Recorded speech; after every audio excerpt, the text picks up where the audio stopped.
पहले की तरह अपने पिता को देखा और बिना बोले आगे घर में चला गया। उसने देखा कि पत्नी निर्मला हलवा बना रही थी। क्या बना रही थी? हलवा। अब भाई बहनों, वो जो पीला पर्चा जो शुरू में मैंने आपको दिखाया जिसमें 55 भक्तों की नो एंट्री कर रखी है, इसी बात को लेकर कि संत रामपाल जी का आदेश है कि उन भक्तों ने अपने घर पर सत्संग करवाया, हलवा बनाया और हलवा बांटा। अब ये राम भगत की भी एंट्री हो जानी चाहिए, फिर तो राम भगत की भी नो एंट्री हो जानी चाहिए, क्योंकि राम भगत की बेटे की बहू ने भी वही गलती कर दी जो गलती उन 55 भक्तों ने कर डाली। अब देखना भाई और बहनों, ये किसको भोग लगाएगी हलवे राम का? ये राम भगत की बेटे की बहू नहीं लिख रही है, यह आपके गुरुदेव भगवान सतगुरु रामपाल जी परमेश्वर जी लिखकर हमें बता रहे हैं। उसने देखा कि पत्नी निर्मला हलवा बना रही थी। उसने सोचा कोई त्योहार होगा, फिर सब्जी रोटी बनाई, फिर भंडारा बनाया। पहले उसने हलवा राम बनाया, फिर भंडारा बनाया। आगे पढ़ो भाई और बहनों। सर्वप्रथम गुरु भगवान को 2 कटोरियों में भोग लगाया। भोग किसको लगता है?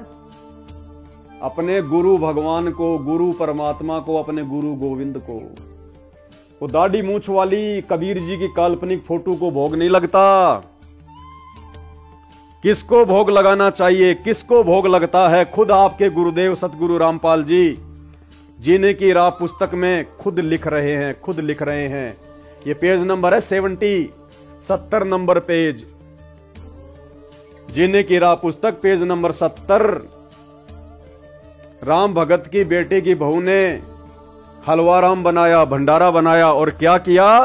सर्वप्रथम गुरु भगवान को 2 कटोरियों में भोग लगाया।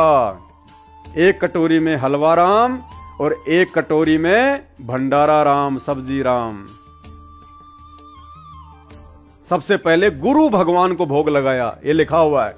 सर्वप्रथम गुरु भगवान को 2 कटोरियों में भोग लगाया तथा फिर 1 थाल में रोटी, कटोरियों में हलवा तथा सब्जी डालकर अपने ससुर जी के पास लेकर गई और बोली, पिताजी भोजन खा लो। पहले अपने गुरु भगवान को भोग लगाया हलवे राम का और भंडारे का। उसके बाद अपने ससुर राम भगत के पास भोजन लेके गई कि पिताजी भोजन कर लो।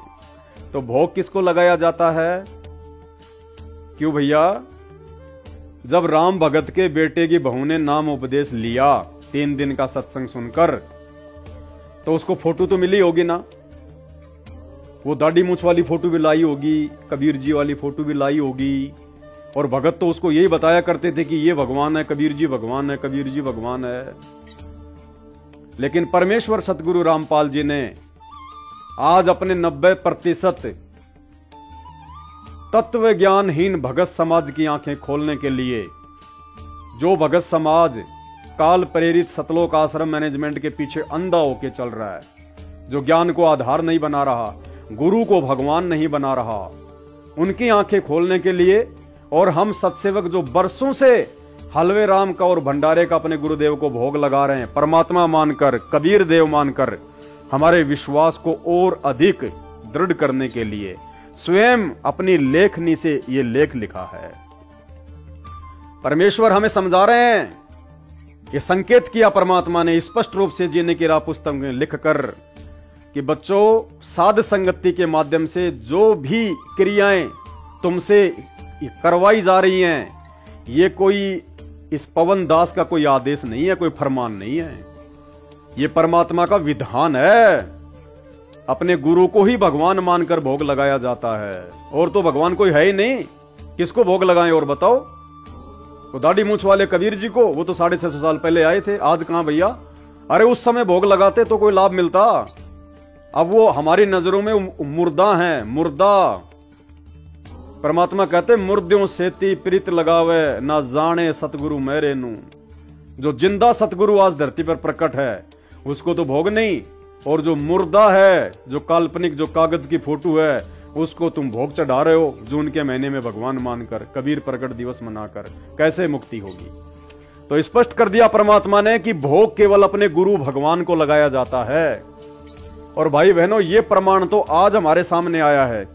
ये जीने की राह पुस्तक का ये लेख आज हमारे को देखने, पढ़ने और सुनने को मिल रहा है, जबकि दास ने तो आपको 5 साल पहले ही बता दिया।